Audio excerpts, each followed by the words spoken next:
consumption tax in the sense that we do a better job of taxing services that are now untaxed. This is something that we're talking to Jonathan Ball, who is Dr. Young's boss, and is a resident of Summit County, by the way. He's the head of our legislative fiscal analysis office, and I was talking to him about the slideshow before we started these town hall meetings, and he said, Brian, this is what, if you say one thing, if you convey one thing to people across the state doing these presentations, this is what I'd like you to say. Over the last 40 or 50 years, there are all sorts of activities that have developed and that have flourished that we used to not tax at all, and we still don't tax, but they become a bigger and bigger portion of what we do in terms of our economic activity, the wealth that they create for people, the satisfaction that they give others in consuming those things.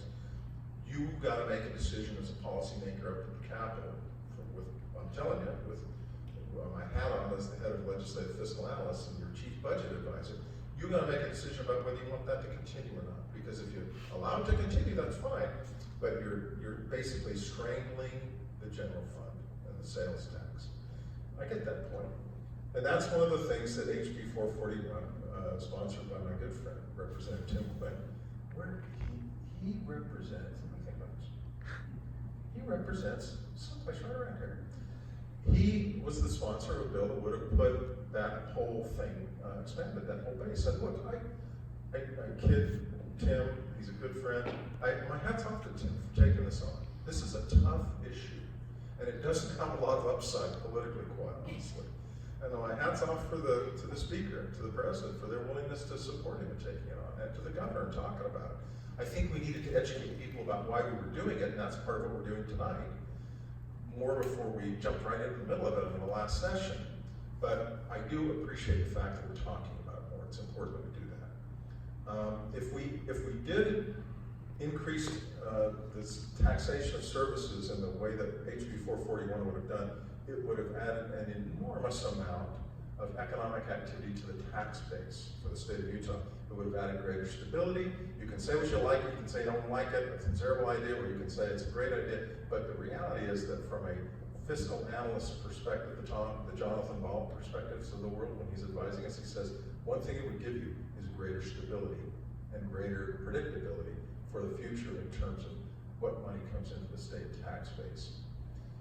And that's what that first bullet point represents. One of the things, and this is separate, the second bullet point is separate from taxing services. A sales tax on grocery food. Right now, the sales tax on grocery food is lower than the regular sales tax for other goods. It's 1.7. The regular sales tax for other goods is 4.85. If you took that sales tax on groceries back up to 4.85, it would generate a lot of money, about $250 million a year. You can disagree about whether that's a good idea or not. I have strong feelings about it. This guy right here, Tim Quinn, has strong feelings about it. We happen to be on the same side of it. We think it's a bad idea to eliminate that. One of us might be able to do something. Yeah. But we're not the only voices in the room on this. And there are a lot of folks particularly on Tim's side of the aisle, who say, we need to take that sales tax on groceries back up to 4.85. We'll see how that plays out. I don't know whether we'll have a bill on that or not, but I anticipate we're going to have a fight about that very issue in upcoming sessions. The third bullet point, shared economy, shifting tastes and preferences.